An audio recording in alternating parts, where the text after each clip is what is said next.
In 1847, a curious and inquisitive child was born in Ohio. When he was 7, his family moved to Michigan, where he grew up.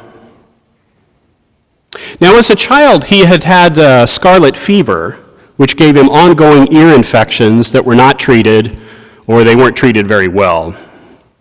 As a result, he was deaf in one ear, and he could barely hear in the other. When the boy was 12, he came home from school one day with a note for his parents. The note said, "This boy is too stupid to learn," and told his parents to take him out of school. The boy's mother was outraged, as you would expect. She said, "My son Tom isn't too stupid to learn. I'll teach him myself." She had been a school teacher herself years before, and so she taught him reading, writing, and mathematics. And the inquisitive nature of her son motivated himself in unique ways. Since he could hear so little, he enjoyed music by clamping his teeth into the wood of the piano and feeling the vibrations in his skull. Innovation continued to motivate him through the years, and he lived a good long life until 84. In tribute to him, when he died, the people of the United States all turned off their lights for 1 full minute. You see, Thomas Edison had invented the light bulb and 1,000 other things that he owned the patent on. But favorite of all his inventions was the record player, which allowed other people to enjoy music. Now, the patron of our parish, John Vianney, was told several times, too, that he was too stupid to become a priest. You see, and what he did have was erratic. It was often interrupted by problems and conditions in France following the French Revolution. But he was a boy of devotion and holiness, and he was particularly close to the Blessed Virgin Mary and to his personal patron, Saint Philomena. John attributed to her many cures during his struggles with illnesses. Now, John Vianney was blessed with a very holy priest in his life, Abbé Ballet. Abbé is a French word for a higher-ranking priest. It doesn't mean abbot, which is what you would think, but that's not what it means. It's something closer to like Monsignor today, so an advanced priest, a little higher ranking than a regular priest. Curé just means a parish priest, a regular priest, like John Vianney was a curé of ours. Anyways, Father Ballet was very intuitive and insightful, and he saw what was inside of John. He sensed his closeness to God, his holiness, his devotion to the Lord. So Father Ballet fought to get John Vianney into the seminary. It was against the wishes of both the bishop and the rector of the seminary. And when John got into the seminary, he struggled in his studies, and he was sent away. He couldn't learn. He didn't have what it would take to become a priest, they said.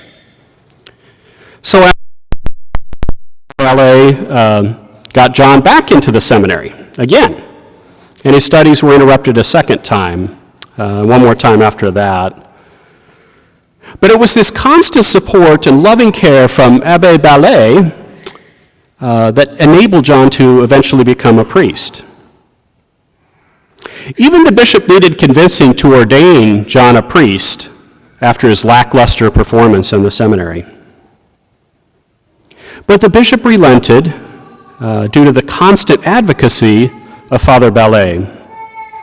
So John Vianney was ordained a priest in 1815, and the bishop sent him to be the assistant to Father Ballet, which is a fitting and kind thing for both of them.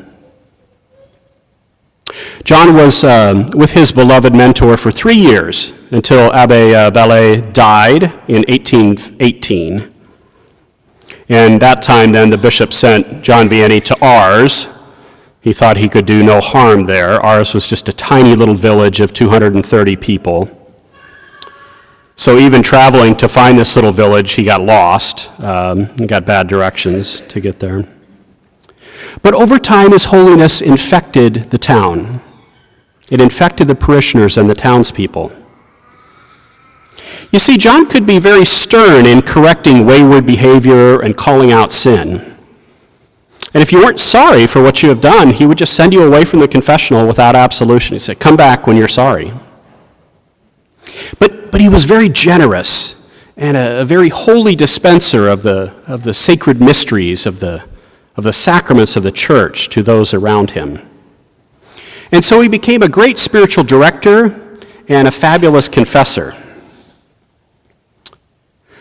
Personally, John always wanted to commune with Jesus in a more severe way, in a more profound way. In fact, he really wanted to be a monk and to be separated from the world and just with God alone in a monastery.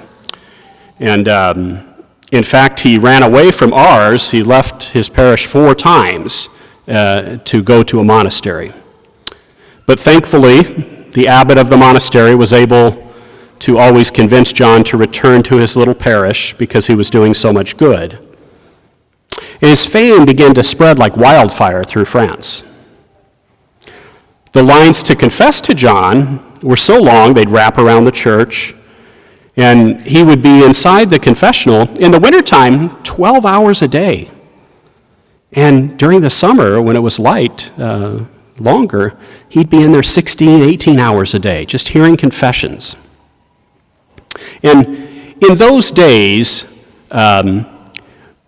we didn't have a word for spiritual direction. So a lot of the people that were coming to confession were also coming really for spiritual direction. They wanted some guidance from this holy priest. And so it wasn't like the sins of France were greater than any other country. It was just everyone wanted to go to this wise man, this Yoda of priests, and hear a good word and get some guidance. So he lived very simply. He ate just boiled potatoes for many, many years. And he became a third-order Franciscan, John Vianney did. So he sort of achieved a version of what he wanted in the monastery. He could live his life simply by following the ways of St. Francis, and he would keep a very simple diet and keep a sort of an ongoing fast all through his life. So today we commemorate this frail, sickly man who became a spiritual giant. We remember the man who couldn't study or learn, yet he became the patron saint of all priests, not just parish priests, every priest. So I offer this challenge to each of you. If you want to honor our great patron saint, find someone in your life that needs encouragement and mentoring. Find someone like Thomas Edison or St. John Vianney and become their Father Ballet. Become the advocate that supports them over and over, doing whatever it's needed to bring forth a glowing light bulb or a little priest who will endear 1 billion Catholics to himself. In short, lighten the burden of another's cross. Become Simon of Cyrene to support the Jesus in someone else.